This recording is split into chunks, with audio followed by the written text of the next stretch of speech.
Hi, everyone. Harry here to talk about a series of stories in the aftermath of the Supreme Court term, focusing on Justice Ketanji Brown Jackson. They are really sort of a Rorschach test, are these stories.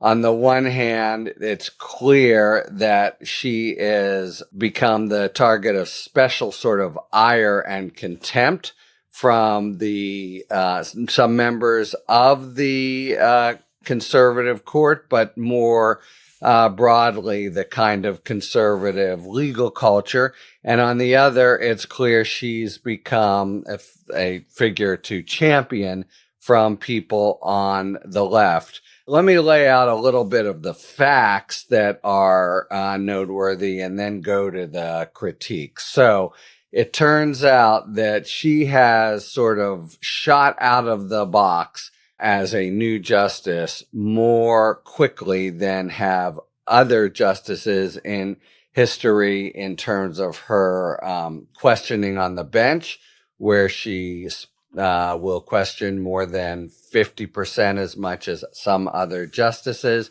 in her authoring of solo dissents, even separating herself somewhat from Justices Sotomayor and Kagan. Chief Justice Roberts didn't do that first until he had been on the court for 16 years. She did it 3 times, I think, in her first term and continues to do it. But we have, in particular, really sort of pointed, nasty shots across the bow. And in particular, there's been a steady drumbeat of real insults from Justice Thomas from the time that Ketanji Brown Jackson staked out positions that he are anathema to him, based on the constitutional imperative, in her view, of certain preferences for African Americans. And Thomas, again and again talks about, she wants to see all blacks as victims, and he can't fathom it. And Thomas, who's normally taciturn, last term took the really unusual step of reading from his opposing opinion to her for 11 minutes while she just sort of stared straight ahead. This term, in particular, the final opinion of the term, or the most noteworthy of the last day, that it is the nationwide injunction case, featured some really sharp rhetoric from Justice Barrett, who wrote the majority opinion 6-3. That was already observed by people that it's very big opinion. Chief Justice Roberts, you might have thought, would have taken for himself. Instead, he assigns it to Barrett.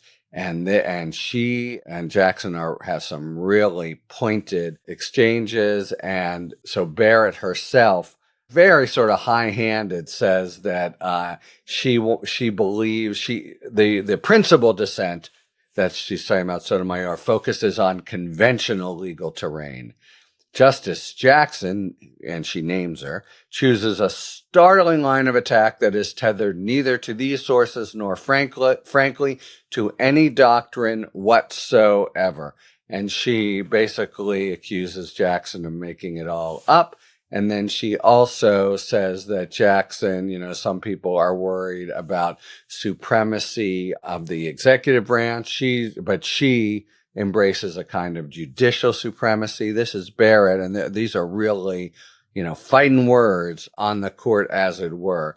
And they have produced, Justice Barrett is an unusual figure, I think, is a little less than some of her colleagues focused on the response of the public. But there's no way around that her sharp and tart pushbacks to Jackson delighted the right-wing crowd. She had just recently, as there was some suggestion, which I think the end of this term put pretty strongly to rest for now, that she was going to be kind of moving left.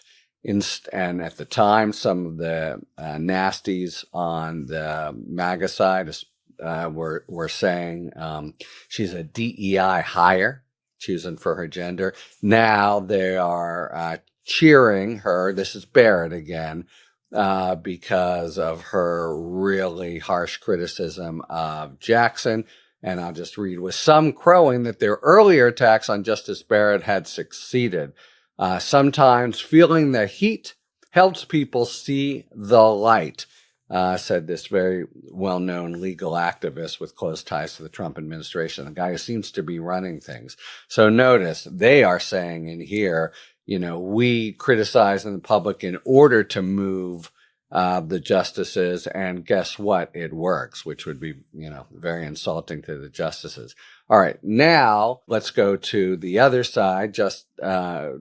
Professor Melissa Murray. She is, by the way, one of the 3 people on the Talking Feds annual Supreme Court review, which dropped this morning. And what she says is, she's breaking the fourth wall, talking of Jackson, speaking beyond the court. She's alarmed at what the court is doing and is sounding that in a different register, one that is less concerned with the appearance of collegiality and more concerned with how the court appears to the public.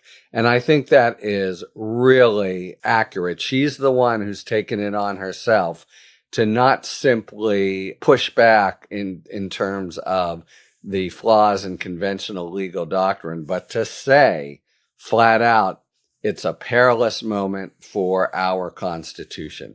So it's true she's been much more active than a normal new justice. It's also true to my ear and eye that she has Justice Jackson, come up with a different sort of line of analysis of a case that really does break through, really is very illuminating.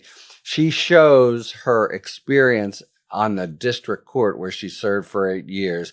She and Sotomayor are the only 2 of the 9 who have done that.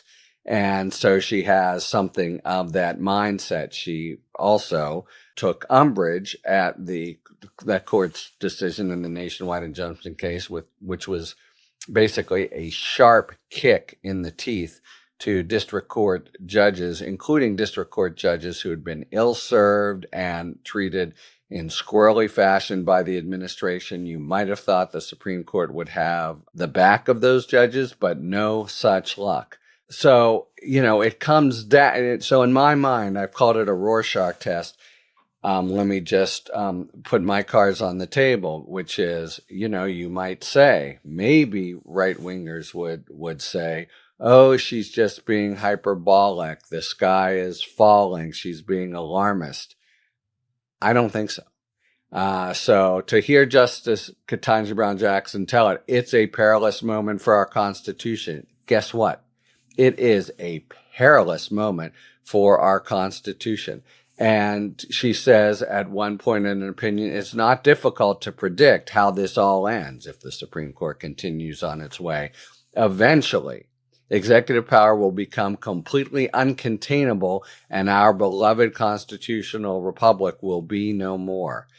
My view is, it's not difficult to predict how this all ends. Eventually, executive power will become completely uncontainable and our beloved constitutional republic will be no more. So she is far from crying wolf. She's sounding the proper alarm. And yes, she's doing it a little bit outside the kind of context of just back and forth on doctrinal wrinkles or different extensions of the standards for a stay. She's saying, holy shit, within the parlance of Supreme Court, you guys this is a special perilous moment. And if you believe, as I and many others do, that it's a special and perilous moment, then what she's saying is 100% legit and good that somebody is making these claims. Sotomayor continues to be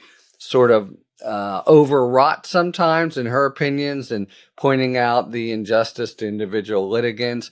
Kagan, much more by the book last week in a follow-up from the one of the court cases, she said, I thought we were wrong, but now that we've said this, I agree the judge doesn't have jurisdiction.